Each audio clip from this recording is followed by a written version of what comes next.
Mgogoro kati ya Iran na Marekani ni miongoni mwa migogoro mirefu, tata na yenye athari kubwa zaidi duniani. Huu si mgogoro ulioanza ghafla, bali ni matokeo ya miongo ya kutoaminiana, migongano na maslahi binafsi ya kila taifa. Tofauti za kiitikadi. Kwa zaidi ya miaka 40, mataifa haya mawili yamekuwa katika mvutano uliobadilika kutoka vita ya maneno, vikwazo vya kiuchumi hadi vitisho vya kijeshi vilivyoathiri dunia nzima kwa ujumla. Katika makala hii tutachambua kwa kina chanzo cha mgogoro huu, jinsi ulivyokuwa na madhara yake makubwa yanayoendelea kujitokeza hadi sasa. Chanzo kikuu cha mgogoro huu kati ya Iran na Marekani kilianza mwaka 1953 wakati Marekani iliposhiriki kwa siri katika mapinduzi yaliyomuondoa madarakani waziri mkuu wa Iran, Mohammad Mossadegh. Sababu kubwa ilikuwa ni uamuzi wa Mossadegh kutaifisha sekta ya mafuta, jambo ambalo liliopigwa vita na mataifa ya Magharibi yaliyokuwa na maslahi makubwa ya kiuchumi na nchi hiyo. Baada ya mapinduzi hayo, Shah na Iran alirejeshwa madarakani kwa msaada wa Marekani na akatawala kwa ukaribu mkubwa na mataifa ya Magharibi. Hata hivyo, utawala wake ulihusishwa na ukandamizaji wa kisiasa, jambo lilosababisha hasira kubwa kwa wananchi wa Iran waliokuwa wakihisi kunyimwa haki zao za msingi. Mwaka 1979 historia ilibadilika kabisa baada ya mapinduzi ya Kiislamu ya Iran ya mwaka 1979 ambapo wananchi waliinuka na kuangusha utawala wa Shah. Mapinduzi haya yaliashiria mwanzo wa zama mpya za siasa nchini humo.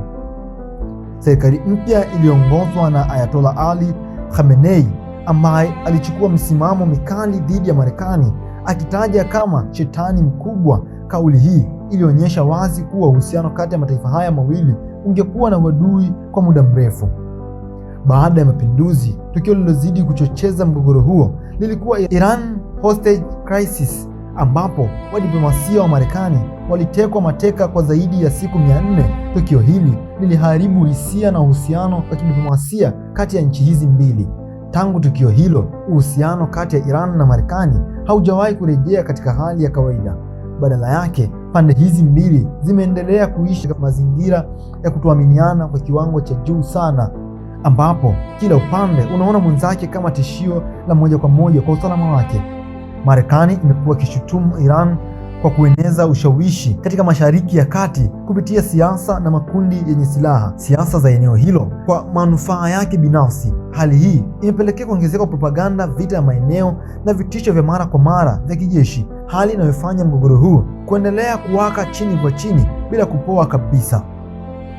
Katika miaka ya 1980, wakati wa vita kati ya Iran na Iraq, nafasi ya Marekani ilizidi kuweka wazi upande wake. Marekani ilisaidia Iraq kwa njia mbalimbali, ikiwemo msaada wa kijeshi na kiintelijensia, jambo ambalo Iran ilichukulia kama ushahidi wa wazi Marekani ilikuwa tayari kuiangamiza ili kulinda maslahi yake katika eneo hilo. Vita hiyo ilikuwa na athari kubwa sana kwa Iran, si tu kwa kupoteza maisha ya watu, bali hii ilizidisha chuki na kuimarisha mtazamo wa Iran kwamba haiwezi kuamini Marekani kwa hali yoyote ile. Baada ya vita hiyo, Marekani ilibadilisha mbinu na kuanza kutumia nguvu za kiuchumi kama silaha kuu dhidi ya Iran. Kupitia vikwazo vya kiuchumi, Marekani ililenga kuzuia Iran kuuza mafuta yake kimataifa, kupunguza mapato ya serikali na kuathiri maendeleo ya nchi hiyo. Vikwazo hivi vimekuwa vikiimarishwa kwa miaka mingi, vikilenga sekta mbalimbali kama benki, biashara, teknolojia. Matokeo yake, uchumi wa Iran umekuwa ukikumbwa na changamoto kubwa, ikiwa ni pamoja na kuporomoka kwa thamani ya fedha, kupanda kwa bei ya bidhaa na ugumu wa maisha kwa wananchi wa Iran. Moja ya mambo yaliyozidi kuchochea mvutano huo ni mpango wa nyuklia wa Iran ambao umekuwa ukizua mjadala mkubwa duniani. Marekani na washirika wake waamini kuwa Iran inaweza kutumia mpango huo kutengeneza silaha kama nyuklia, jambo ambalo unaliona kama tishio kubwa kwa usalama wa dunia, hasa kwa mataifa ya Mashariki ya Kati. Hata hivyo, Iran imekuwa ikisisitiza mara kwa mara kwamba mpango wake wa nyuklia ni kwa ajili ya matumizi ya amani kama uzalishaji wa nishati na maendeleo ya kisayansi. Tofauti hii ya mitazamo imeendelea kuongeza mvutano mkubwa na kufanya mazungumzo kuwa magumu kufikia suluhisho la kudumu. Mwaka 2015 kulionekana matumaini baada ya kufikiwa makubaliano ya nyuklia kati ya Iran na mataifa makubwa yaliyolenga kudhibiti mpango wa nyuklia wa Iran kwa masharti maalum. Makubaliano hayo yalipunguza mvutano kwa muda na kutoa nafasi ya Iran kurejea katika biashara ya kimataifa. Baada ya hivyo, mwaka 2018 Marekani ilijiondoa katika makubaliano hayo ikidai kuwa hayakuwa na manufaa ya kutosha. Hatua hiyo ilirudisha hali ya sintofahamu na kuongeza tena kiwango cha kutoaminiana kati ya pande hizi mbili. Mvutano ulifikia kilele kipya mwaka 2020 baada ya kuuawa kwa Qasem Soleimani ambaye alikuwa mmoja wa viongozi muhimu wa kijeshi wa Iran. Kifo chake kilikuwa pigo kubwa kilichochochea serikali ya wananchi wake. Tukio hili lilitafsiriwa kama uchokozi mkubwa na Marekani na ilipelekea Iran kuapa kulipiza kisasi, jambo lililoongeza hatari ya kuzuka kwa vita ya moja kwa moja kati ya hizi nchi mbili.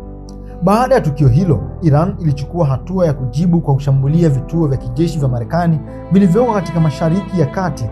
Mashambulizi hayo yalionyesha wazi kuwa Iran ina uwezo na nia ya kulinda maslahi yake kwa nguvu za kijeshi. Dunia ilishuhudia kwa karibu jinsi hali ilivyokuwa karibu kugeuka vita kubwa, huku mataifa mengi yakitoa wito wa kupunguza mvutano ili kuepuka janga kubwa zaidi duniani.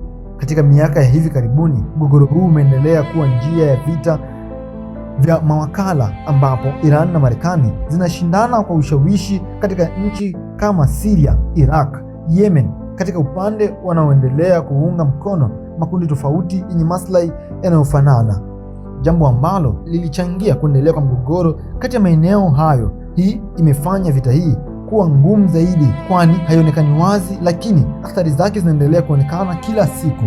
Zaidi ya hayo, mgogoro huu umefikia katika eneo kubwa nyeti la mlango wa Hormuz, ambao ni moja ya njia muhimu zaidi ya usafirishaji wa mafuta duniani. Eneo hili lina umuhimu mkubwa kwa uchumi wa dunia, kwani sehemu kubwa ya mafuta hupita hapa kuelekea masoko mbalimbali. Hivyo mvutano kati ya eneo hili umeongeza hofu kubwa ya athari za kiuchumi kwa kiwango cha kimataifa. Vitisho vya kufungwa kwa mlango wa Hormuz vimekuwa vikiongezeka, na kila mara vinapotolewa, soko la mafuta duniani huathirika mara kwa mara. Bei ya mafuta zimepanda, gharama za usafirishaji zimeongezeka, na mataifa mengi huanza kuhofia hali ya kiuchumi. Hii inaonyesha jinsi mgogoro huu usio wa kijeshi pekee, bali pia unaathiri moja kwa moja maisha ya watu duniani kote. Kwa sasa madhara ya mgogoro huu yameonekana wazi katika uchumi wa dunia. Kupanda kwa bei za mafuta kumesababisha kuongezeka kwa gharama za usafirishaji, uzalishaji na hata maisha ya kila siku. Nchi nyingi zinakumbwa na mfumuko wa bei, huku baadhi zikianza kuhisi dalili za mdororo wa kiuchumi. Wananchi wa kawaida ndio wanaobeba mzigo mkubwa zaidi, wakikabiliwa na kupanda kwa bei za vyakula, mafuta na kwa huduma muhimu. Kwa upande wa usafirishaji na biashara, hali imekuwa ngumu zaidi. Meli nyingi zimekuwa zikiepuka kupita katika mlango wa Hormuz, hali inayosababisha kuchelewa kwa bidhaa kufika katika masoko mbalimbali duniani. Biashara za kimataifa imeanza kupungua na baadhi ya bidhaa kuu muhimu zimeanza kuwa adimu katika baadhi ya maeneo. Hali hii inaonyesha jinsi mgogoro huu ulivyo na athari zinazogusa sekta nyingi kwa wakati mmoja. Kwa ujumla, mgogoro kati ya Iran na Marekani ni hadithi ya muda mrefu na kutoaminiana, mashindano ya nguvu na maslahi ya kimataifa yanayokinzana, kutoka mapinduzi ya kisiasa hadi vita ya kiuchumi na kijeshi. Mgogoro huu umeendelea kubadilika na kuwa tishio kubwa kwa amani ya dunia. Hadi leo bado hakuna suluhisho la kudumu, na dunia inaendelea kufuatilia kwa ukaribu kila hatua inayochukuliwa. Je, unadhani mgogoro huu utaishia kuwa mazungumzo ya amani au utaendelea kuleta athari kubwa zaidi duniani? Toa maoni yako na usisahau. Hii ni SG5 Radio. Mimi ni Alfahamu Rajabu.